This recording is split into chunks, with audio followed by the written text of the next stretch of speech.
Good evening, everyone, and welcome to another episode of Ready, Ted, Go SEC podcast, talking about all things SEC football.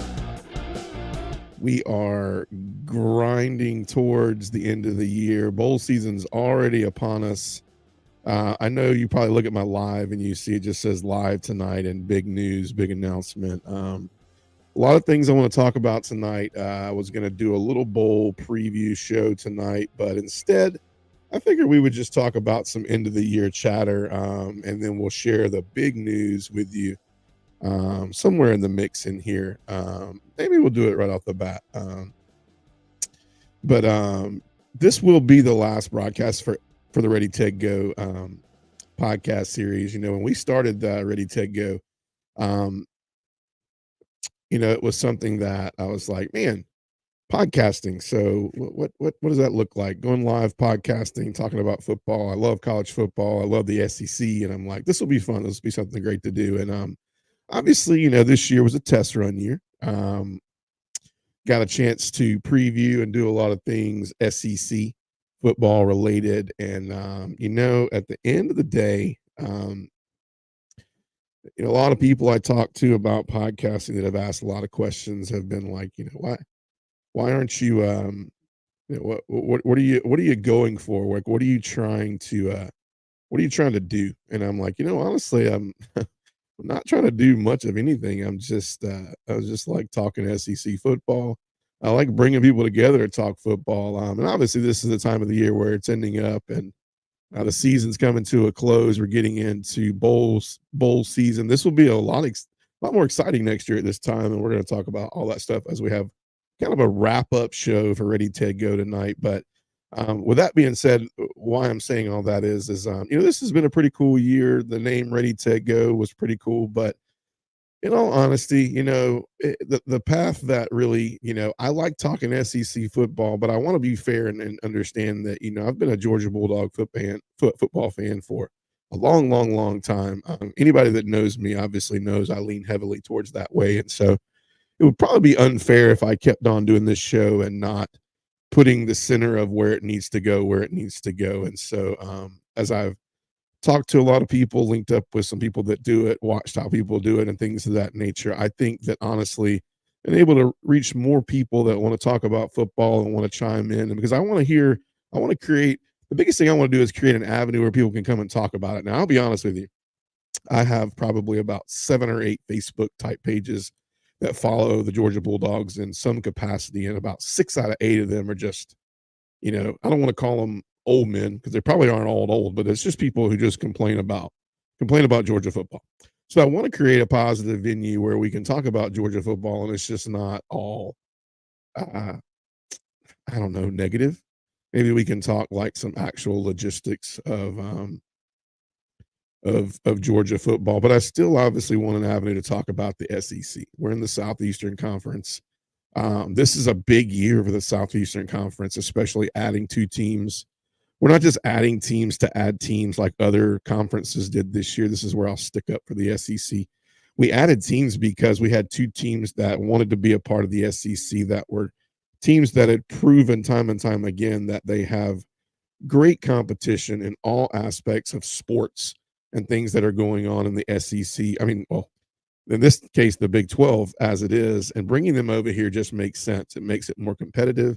It adds great quality competition to the SEC, and that's Texas and Oklahoma. So I wanted to go a route where I could very much so lean heavy towards Georgia, but talk about SEC football and talk about it in a way that is not. I'm going to be biased. This is all it is to it. And as I was learning the game, I kind of felt that way, so I didn't want to misrepresent or mislead anybody. So obviously, we're going to talk a lot about SEC football going forward, but the announcement tonight is we're going to be rebranding the entire Ready, Ted, Go page. If you're already following this page, you'll still be following it. We're going to rebrand it right on top of everything that I already have there. But we're gonna actually move into what we call obviously the Ted Turner Show, and it will be called Dogs Down South. So I looked around. It's not taken. So that will be the new name of this podcast, Dogs Down South. We'll be talking everything Georgia Bulldogs and SEC football. So all the fans that may have been following me just because they're like, well, he's going to talk SEC football. I'm just going to go after what I think in my uh, just what people have been telling me that I should go about doing is I'm just going to follow that route. Because like I said, my whole goal in this is just to reach people so that they can have an avenue where they can talk about football, get updates about the SEC, what's going on in the SEC, what's going on with the Georgia Bulldog football, and I think that's the best route to go. So tonight is kind of the last Ready to Go podcast, and hopefully I'm going to be going live on Thursday night this week with all the new branding for Dogs Down South. And we're going to talk about early signing day, which is a huge topic. Obviously, we're going to kick some topics tonight really quick. Let's turn on some little background music so it's not so quiet. But a lot of stories to talk about, and we're gonna have a fun old just into the football season SEC kind of banter night as we end up and land the plane on early signing day. Obviously, big news out of signing today is Dylan Raiola from Buford High School in Atlanta, Georgia, who's been heavy follower of Georgia. Gave his verbal commitment, solid verbal for a long time now. Flips his commitment to Nebraska. Everybody crystal balled it kind of and said that was going to happen. And there's a lot of rumors flying around out there on the why right now. And it's just, it doesn't shock me that on the same day that Dylan Raiola flips from Georgia to Nebraska, that Carson Beck says, I'm coming back for 2024. Number one, I think Matt Rule from Nebraska started this thing at the end of the year. If the guy was worried more about winning football games rather than trying to pitch transfer portal ideas, maybe he'd win some football games in a conference that's already terrible.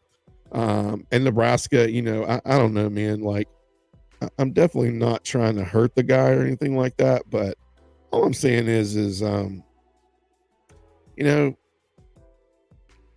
want to say he went that way because he's going to get a chance to start right off the bat.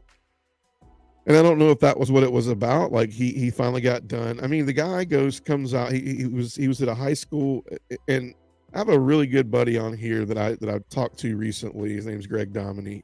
Follows me on Facebook. Georgia fan, and he said something the other night that I didn't think about. He said, "I don't really like the Dylan Raiola kid."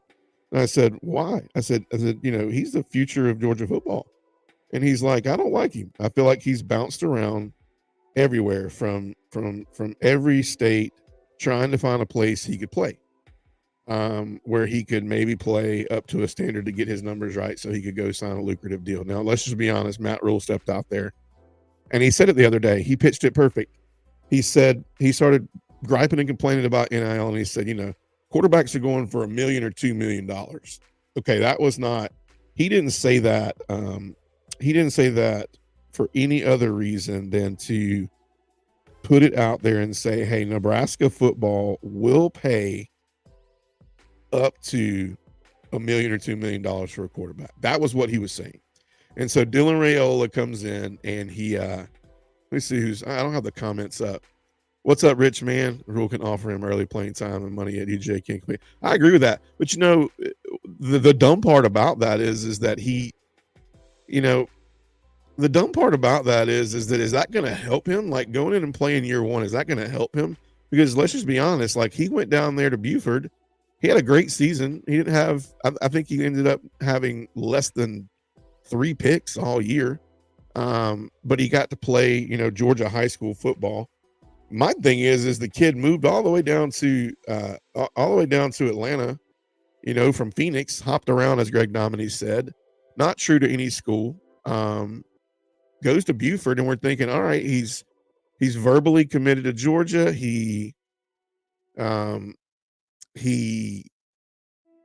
verbally committed to Georgia. He moves to Buford, plays at Buford right up the street. He's at every home game, man. I mean, he has been sucking Georgia dry of home games. I mean, between the food, between the plane rides, whatever, limo rides, I don't know, SUV rides. Maybe his parents are dropping him off. I don't know. But he was on campus for every single game, I think, this year. So it had to be money. Like, it had to be money. Yeah, no, I 100% agree with that. I'll be honest with you. It doesn't surprise me that Beck announces he's coming back in 2024 and Raiola is a part of that. I think the whole plot, Beck was coming back no matter what. But the whole plot was, let's not scare Raiola off. So it's funny that you see Raiola, commit to Nebraska. You see Beck say, hey, I'm coming back. I'm running it back 2024. Beck was coming back no matter what. Beck's got a Heisman candidacy next year. Beck's got a great opportunity in a 12-team playoff to take Georgia and go out as a national champion. Now, granted, we have about 14 players in the portal. I mean, there's a ton of players in the portal, but I think you're looking at still a tremendous signing class. The exciting part about it is the Ryan Puglisi. So this kid is your Jake from your Stetson Bennett, Carson Beck type guy that has been committed to Georgia, stayed committed, signed, said, here I come, met with the coaches over the summer, and this kid apparently has a rocket arm. I don't think Dylan Raiola wants to compete with anybody. I think he knows if I go to Nebraska, I don't have to compete. What if I lose the quarterback competition? What if I lose a year of eligibility? My goal is to leave, I guess, when I'm a junior, but I can go to Nebraska right now and my family can become millionaires. That's what he's thinking. And that might be the biggest money he makes in his career. So I get it. There's a lot of that going on right now with NIL. But that is the big story in the recruiting hall for Georgia right now. I don't know that it's as big of a story that, we have a lot of players in the portal right now. Just remember, the portal is not there meaning that they are leaving. The portal is there to say, I have made my intentions known that I want to seek out other options. Now, the portal is not the players are not the problem. The players are taking advantage of something that the NCAA has given them to take advantage of, and that is money. Like, they're saying, hey, like, it is legit now that you can go out and these donors can raise money all year round, and they have millions of dollars to toss around the players to make sure they either stay or to make sure that they go. Now, here's the catchy part about all of this that people don't know about the portal and maybe missed about the portal. Once you leave and you go, that's it. That is 100% it. You can hop back in, but now you're under the rule of the 1 year, the mandatory 1 year. So it's not like they can just continue to hop. And so there are some big names in there. I mean, obviously some of the ones that kind of struck me, the ones that kind of struck me from Georgia were, I think James Dumas Johnson, Pop was a huge one for me. But I think he saw what CJ Allen did the last 3-4 games of the year. CJ Allen has some just gifted young speed. Really, really up and coming, big time middle linebacker for Georgia. He's the next. I mean, you can look back and say Pop did he ever become like a Roquan Smith or a Roquan or I don't really compare him to. I can only really compare him to a Roquan because I really look at what we've had in that. Nakobe Dean, Nakobe Dean to me was a gifted playmaker. The guy had the size of a safety. He really wasn't a linebacker. He was in that position because of his speed and his mind. And that's why he's in the position he is at Philadelphia as well. He's a hard worker. He's smart. He's intelligent. He knows what to do. It's unfortunate the injury he has this year. I'm going to catch up here, Rich Man. 97 players and only 85 scholarships. So some more going to, absolutely. Absolutely.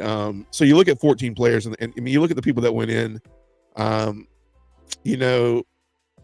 we're going to hit the portal. We haven't hit it yet because Kirby doesn't play that game. Like, Kirby doesn't play the game of, guys, we have not even signed our early draft class. I mean, our early, I call it drafts, might as well be with NIL. We haven't even signed. Wednesday is early signing day.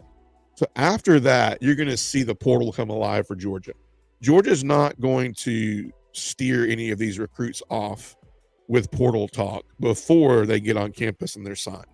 When they sign their letter of intent, then he's going to go out and hit this portal, because there's some players out there, and a lot of people are picking where these players are going. They don't. There's not hardly any significant stuff going to happen for any team until after Wednesday. I will tell you that Friday, maybe late Thursdays, early Friday will be when you start seeing these teams actually come alive, because they're going to sign people in the portal, because you're going to see what actually lands this way and what actually doesn't. But Georgia still has an incredible class coming in. And I'm hearing the two names I'm hearing is Humphreys from Vanderbilt, who is who's a stand. I mean, it's funny because 247 ranks him. I think 247 Sports ranks him the best because they do the overall aspect. But the overall aspect of receivers in the portal right now, London Humphreys is top 3. He's a Ladd McConkey type kid with some more height. 6'3", 6'4" body. Great hands, great speed, built-in speed. He's smart. I think they saw another Ladd McConkey in him. And so looking forward to seeing. I mean, I'm hearing rumors that he is definitely a go, and I'm hearing a lot of positive rumors about Trevor Etienne. Now that will be an incredible pickup, because we haven't heard a lot about. I mean, Branson is. You really don't know what's going on with Branson right now, right? Obviously, you had some good stuff by Rod Robinson this year before he got injured. You had some good stuff behind Rod with I forget my boy's name behind him, Paul. His last name is Paul. But looked great after his ACL from the year before that. But obviously, they want to get somebody to come in right off the bat and just be a workhorse. And I think you can create the one. Georgia likes that 1-2 punch. So you lose Dejon, and these people still have. Dejon still has a COVID year. Yeah, I think Etienne's going to be. I think he's coming to Georgia. I'll be honest with you. You get Etienne, and Dejon still has the choice to make. Like, he has a COVID year. He hasn't declared yet. He hasn't said if he's coming back or not. And I think these guys that have not gone on the portal left are Georgia guys. They're guys who go, okay, like you haven't even seen Brock Bowers go pro yet. There are not going to be any announcements. I think this crew and this culture at Georgia has shown that they honor the players there and what needs to happen. I guess you would say politically at Georgia. And what I mean by that is, did you see that? How did the balloons happen? What is that, man? That's crazy. Anyways, I don't know what happened there.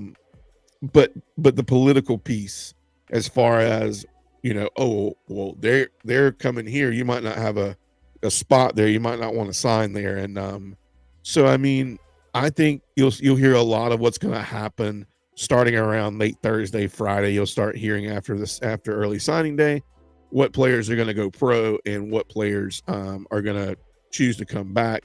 Carson Beck, I think Carson was coming back the whole time. I think he was waiting on Raiola to announce it. It's funny that it broke yesterday. He was going to play in the Orange Bowl, then it broke today. He was going to come back. So excited about that. And Trevor Etienne is a crazy good back. And if Branson Robinson gets healthy, and if Dejon takes a COVID year, I mean, and I've heard Ladd is looking to come back.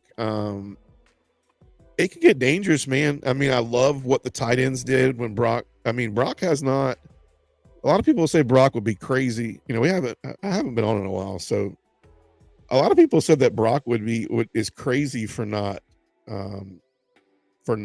going. But I don't know if you guys know, but like Brock Bowers is not really. He isn't fascinated by the NFL.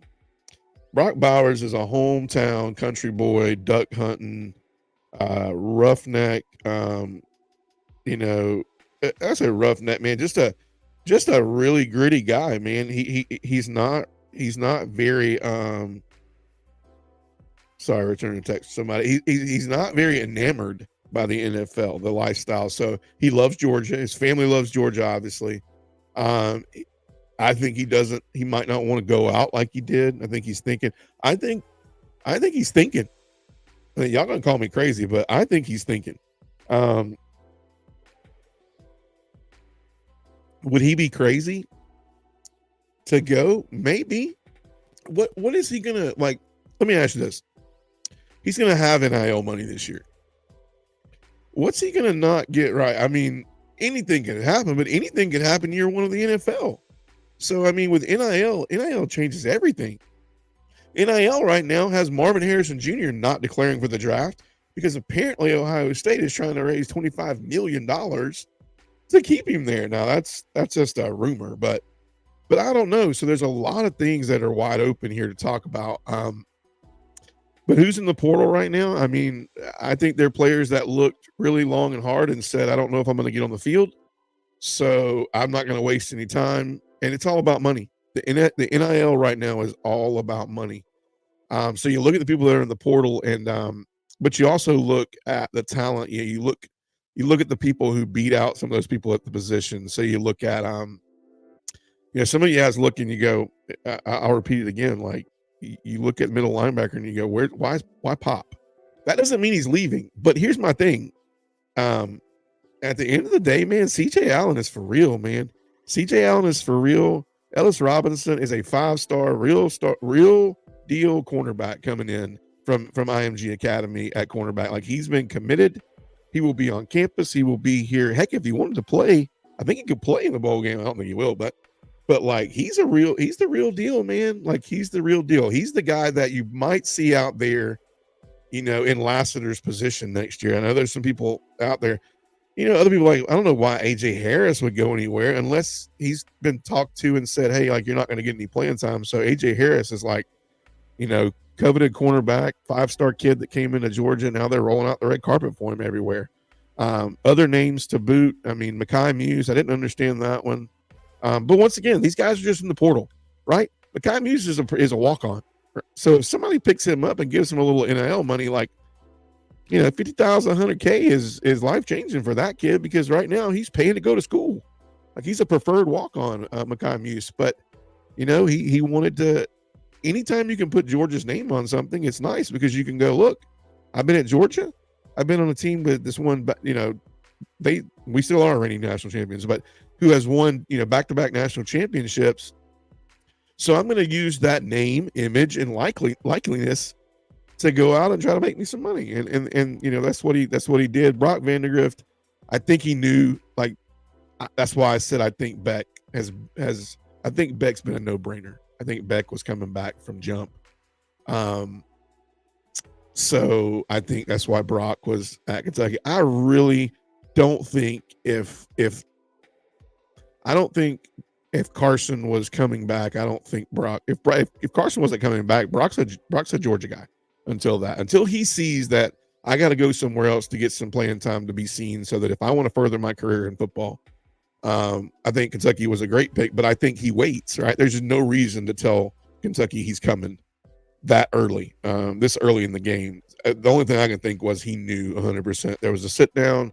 Carson probably gave him, he's like, I want to let you know this is what I'm doing. So it gives ample amount of time for people to do what they want to do. And so I think he knew. So Brock, I understand, because I think if he didn't, like he's sitting there going, okay, I'm in a quarterback battle between maybe a Dylan Raiola who's coming in and Gunnar Stockton. I like Gunnar, by the way. I like Gunnar a lot, but you got Beck for another year. Now you got Puglisi, and they could hit the portal. I don't know why they would hit the portal now, but they might still. I know they were looking at Malik Murphy.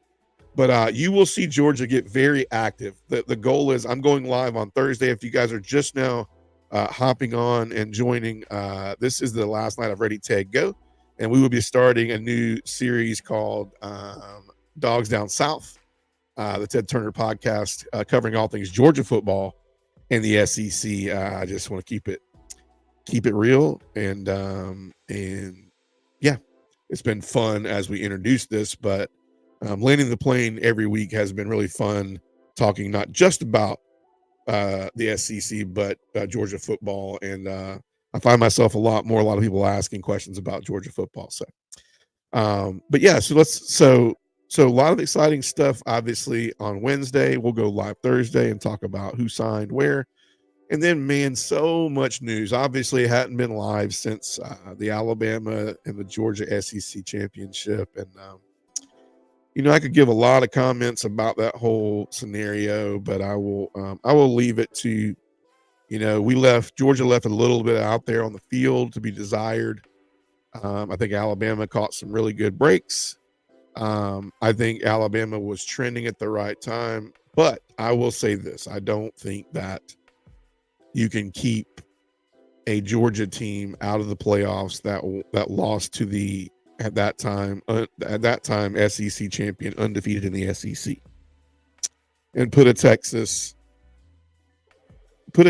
in there, or even an Alabama in there. If Alabama goes, then why not Georgia?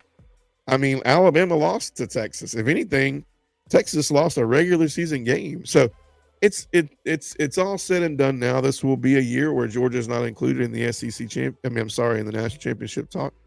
And furthermore, I think you got to look at FSU and go, I mean, they got totally messed over, if you ask me. But I think this was a great year for that 12-team playoff, and so that is something that will start next year and make this exciting. Georgia's got a incredibly hard schedule next year.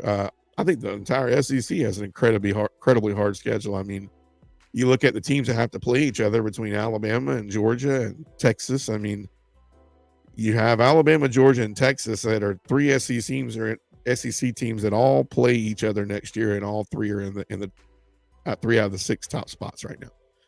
And then you got coming in, you got Oklahoma, you have a Florida, you have a Tennessee, you have a lot of pieces next year that get very, very, very interesting. Yeah, 100%. The only thing that's not valid about this thing that'll come up as weird, Richmond, is there'll be 4 teams that we still don't know what the Pac-2 is going to do, because let's remember the Pac-12 is dissolving. They have 2 teams that are in there. As of right now, they need to take care of that because its top 4 teams get a bye and a guaranteed it's a guaranteed bye, and they get to watch people beat up on each other the first week, and they play the bowl game and then the national championship. So that's good. But if that's the Pac-2, like, you basically can go, I don't know what, 0 and whatever, and get lucky in the Pac-2 championship and win, and you got home field advantage. Like, they're gonna talk about that. But this is definitely a valid year for the 12-team playoff this year, but next year is different, especially as hard of a schedule as some of these SEC teams have. That makes sense. And this, if you think about it, we knew there was 5 conferences this year, so maybe it's going to come down to ACC, SEC, Big 10, Big 12, Pac-2. I don't know. So maybe they would have to finish. I just don't know how that would pan out. I guess the Pac-2 would be out. The only thing that they can make is the top 12, because basically it would be 8 best teams after the 4 win their conference. So definitely a year, but a lot of great games, a lot of great bowl games coming up. Obviously, some of them have a lot of, you already added a lot of like lackluster stuff to the bowl games if you weren't in the 2 bowl games that were going for the national championship. When you added, people sitting out because they're going to the NFL, but now you add on top of that people that are sitting out because they're going to the portal. Can you imagine, like, hey, I'm transferring to Kentucky, and then you get hurt in the bowl game and they're like, hey, we pulled your NIL deal. Does this not just look like the NFL all over again? The NIL has killed college football. Killed it. Killed it. I'm all for you getting money off your name, image, and likeness. Sign autographs, sell your helmets, sell your jerseys, all those things. I'll give you that. That's really good money for you to make. Matter of fact, it can be even pretty lopsided. Like, we can do a 75-25 thing. Give them everything they deserve. But this whole we got some money over here to the highest bidder. Dylan Raiola, I want to see this NIL deal, man, that Dylan Raiola got in Nebraska. who the hell goes to Nebraska as a freshman to not get playing time early, at least have a meal on the table? You left the SEC. It was money. It was money. Oh, and by the way, his uncle, cousin, whatever he is, the offensive line coach, which by the way is a terrible offensive line. If you can't see that they just went after a player, I don't know how you see it, because the offensive line coach is like his uncle, and he got a raise this year. I don't know if you watched the same Nebraska games that I watched, but Nebraska was horrible this year, like horrid, absolutely horrid. And this guy gets a raise. So he gets a raise so that, Dylan Raiola will come to play for Nebraska. However, I look back on it. Greg Dominy told me this, good friend of mine, and I believe it now. I missed it. He's been a high school hopper all his high school career. He felt like he wasn't going to start. He'd have to compete, right? So he's got to sit a year, and then he's got to compete with a Gunnar Stockton. He's got to compete with a Ryan Puglisi. He's got to compete with anybody. He's got to compete with anybody in the portal. He's got to do some competing, and he didn't want to do it. And he would waste 2 years of his life doing it, and he'd only have 1 year to play. And set a stipend. I agree with that. Something. Like, it's ridiculous, man. They're making more money coming in than some NFL players are that are out of the first or second round. Raiola seemed to fall in the rankings early. Every time they were updated, he did. I don't know. I mean, I'm not Debbie Downering the fact that now that he hasn't signed, but I watched that kid's arm, man. There was nothing exciting about it. Puglisi's arm is elite. Like, Puglisi's go YouTube Ryan Puglisi, man. He did a lot for his name and for himself in how he was evaluated for the last 4 or 5 games of the year. He went up to Ohio, transferred to play better competition, remember? Not because he was just wanting to, find a place you could play and be the guy, but for better competition, went up there. And everything I hear about him is cannon arm. He has an incredibly great arm that's incredibly accurate. And so I don't think this guy, he's an athlete too. And so we're going more towards, you got Beck coming back, but you can see with Stockton, Puglisi, maybe looking at, I heard Georgia was looking at a Malik Murphy. I don't know if you get a Malik Murphy now that Beck's, I think that'll scare the portal quarterbacks away because portal quarterbacks are looking to play. And so Beck will obviously be the guy coming in next year to lead this team. But I just think that, when you look at every other position, yes, there's a lot of players out there. Xavier Story didn't see the field much this year. He didn't see it. AJ Harris didn't see the field much this year. By the way, guys, Bullard has not declared either. And Bullard is also thinking about hanging around with Malachi. And what if he did, man? But you got Dan Jackson back there, who I really love a lot. You got Aguayo back there, who came on a lot last year in the linebacker room. Dude, there is so much untapped in potential. We need to beef up this defensive line, though, and I think it's going to happen. Like I said, you're going to see us go live in that portal. I think he's coming back too. You're going to see us go live in that portal around Thursday evening, Friday morning. We're going to start hitting because Kirby's smart, man. He's not. Well, that's no cliche.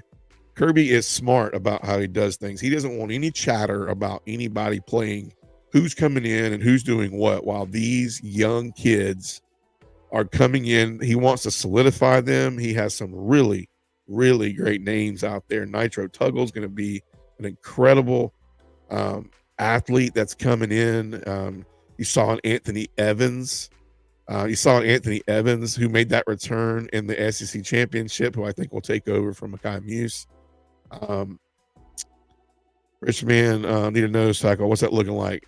Here's my thing, man. And I can got a couple of, I'll be honest with you, man. I think my boy Nolan A&M, Texas A&M, man, they're saying Alabama on him, but Nolan was he has not, Bobby. They're saying Alabama, but not a lot is going to happen in the portal until after Wednesday. I really don't think it will, because when you look at it, I just tapped in. Let me do that. When you look at it, we don't want to scare any of these recruits away. And I think at the end of the day, I'm gonna just take a peek here at who's in the transfer portal right now. That kid, Walter Nolan is his name, from Texas A&M. I think he would be a great get. He'd be a very early great get, in my opinion. If you look at our past, we've given up a lot on the defensive line in the past 2 years. We've lost a lot to the NFL. You don't understand until you see us play in Alabama, and they really gutted us up the middle a lot. We didn't get that push. We didn't get that big Jordan Davis push this year. I mean, Jordan Davis would take on 2 people. That allowed Nakobe Dean to be great. That's why you didn't see Pop or anybody excel in that middle linebacker position this year, because you didn't really see that that Jordan Davis, that Jalen push that we had in the past few years. But when you look at what let's take a look really quick at what we got coming back. As far as returners on the defensive line, but also just in general, who's not hit the portal, he'd be a great gains draft. He would definitely excel under Trey Scott. He would excel under Trey Scott a lot. So I think he's a possibility. I'm hearing Alabama, but you gotta remember with the portal, man, these guys want 1 year. They want 1 year. It's not they don't want to compete. They want to come in and they want to play. I mean, your key contributors, in my humble opinion, so people that are just off the radar, that you go, all right, who's replacing some of these guys, right? You got Troy Bowles, who's an inside linebacker, that very touted freshman, 5-star, that came out of Jesuit High School. You got Nyland Green, who is going to really compete this year. Rod Robinson is coming in for his sophomore year. Rosemi Jackson could go pro. I think he will go pro. But he does have a COVID year. Kendall Milton will probably go pro this year. Smile Munden said, I'm coming back this year. And of course, like I just lost my, you got Kamari Lassiter, who's going to go this year. You got Dom Leverett coming back this year. Lawson Lucky's going to be incredible. Aguero, I'm really high on him. Obviously, Jackson Meeks hit the portal. Aaron Smith, who, in my opinion,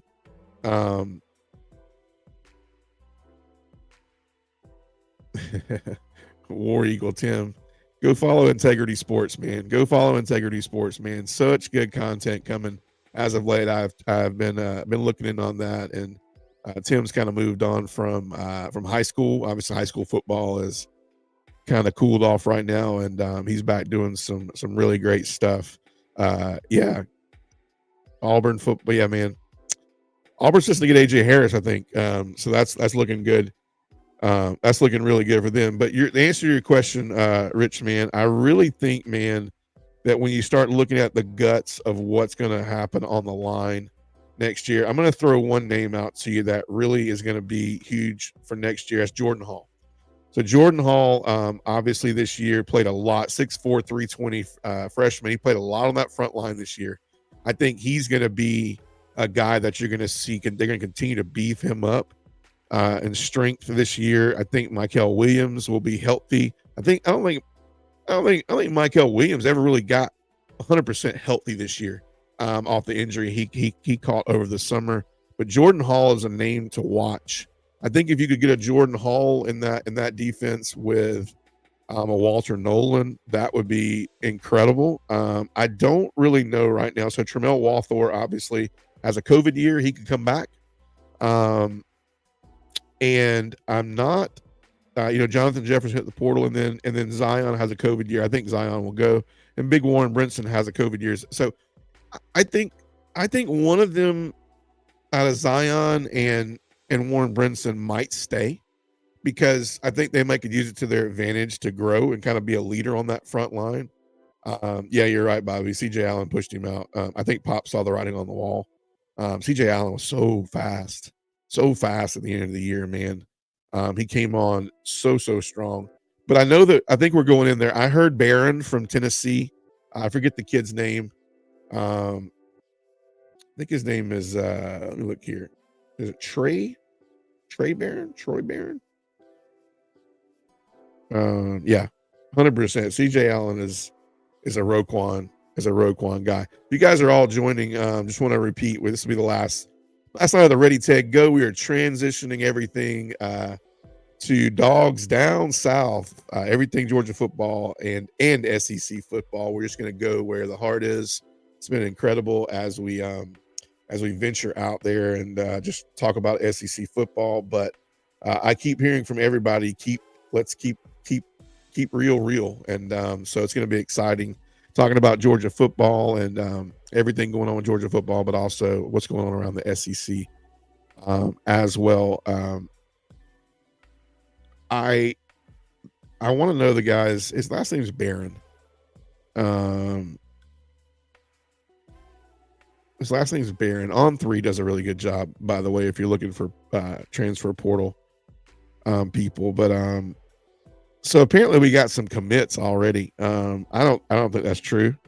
I think it's ballsy to go ahead and have these kids sign before your signing day. But then again, I guess like the Syracuses of the world and everybody, they don't have much to lose, I guess. But the names I'm hearing is Troy Barron from Tennessee and Walter Nolan as the big time D-line guys that we could be going after. At the end of the day, the portal is hot right now, but I honestly think when you look at it, you're going to see most of the moving happening. I mean, Marvin Jones Jr. was also a name that was talked about, and I firmly agree that Marvin Jones Jr. really struggled.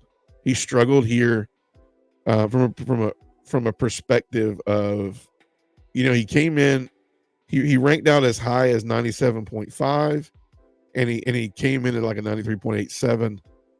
But I just think the work ethic never panned out here. I think he went and finally, I think he wanted to be a Seminole, but I think Florida State was not very good. And so I think he will end up at Florida State. Other names to look at on this list is for the defensive line. I'm still working with you right now. Tyler Barron's his name. Really big kid, 6'5", 250, great on the edge. I think he could be something that adds to the defensive line next year for us.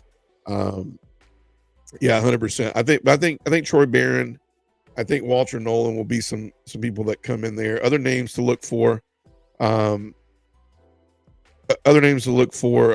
a kid coming in from. Let's see if I find his name here. I heard him the other day.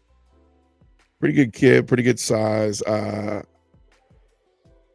Slackman is who. So right now they're saying Joey Slackman is to Florida, but I don't know, man. Big kid, 6'4", 300, transferring out of Texas Tech. I like Slackman. I saw him play a little bit. I went back and kind of looked at some highlights. I YouTubed him a little bit. I like him. I like that name there. Other names in there from Louisville, kid named Raheem Craig, big body kid, 312. And then another one that I think that we could possibly go after. I'm looking for his name. For some reason, man, everybody from Tech, the entire defensive line from Tech hit the portal.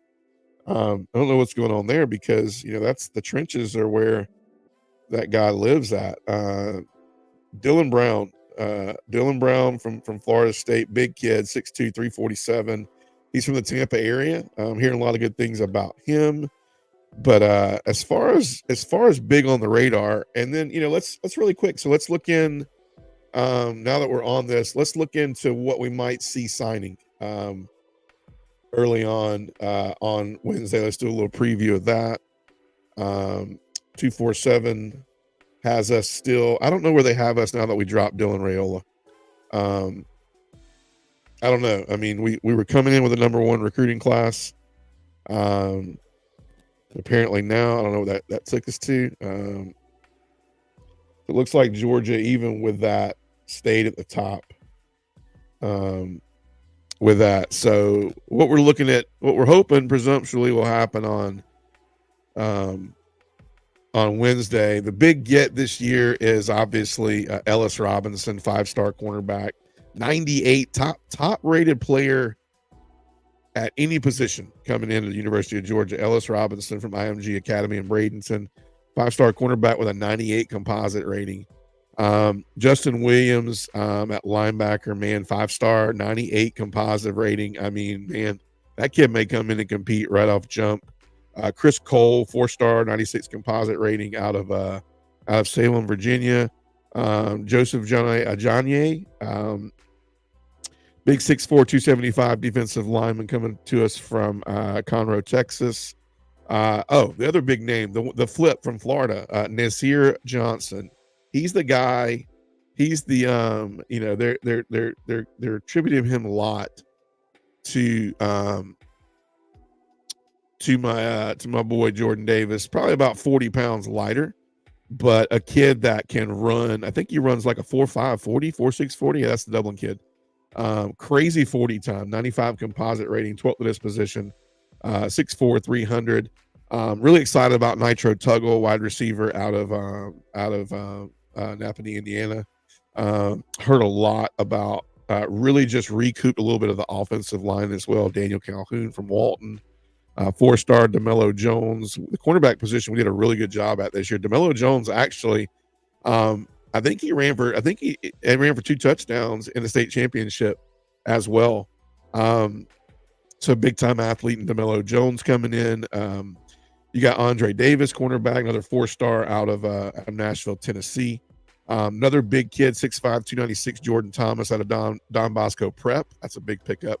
So as you're looking at, he was ridiculous in the same. DeMello Jones was crazy ridiculous. I'm really high on Nate Frazier. That's another kid coming in next year at running back. That's 6'4", 300. Yeah, I think it's a 4.5, 4.6. He ran an exceptionally fast 40 time. Google that up. They had it. Let's see right here. Let's for giggles, man. Let's do it. Nasir Johnson 40 time. Make sure I'm right about this. What if he does, man? What if he does run a 4.5 40? Look, it comes up. Look at here. I'm sorry, I was wrong. I said 4.6. Okay, so honestly, here's my thing though. Dude, he runs a 5 flat. A 5 flat 40 time. That's moving, bro, at 300. That is moving. I just wanted to make sure that I didn't sell out on that 40 time. I was close. I mean, 6'4", 300 running a 5 flat. That ain't bad, bro. That ain't bad at all. I really like Nate Frazier coming over from Mater Dei out in California, 5'11", 208, running back to yeah, dude, exactly. He ain't running a 4.5, but I'm gonna be honest with you, anything moving at 5 seconds on a 40 time at 300 pounds is not something I want to be behind. That's true. Another guy I'm really, really high on. I'm gonna give you a name here that I've heard a lot of things about down here.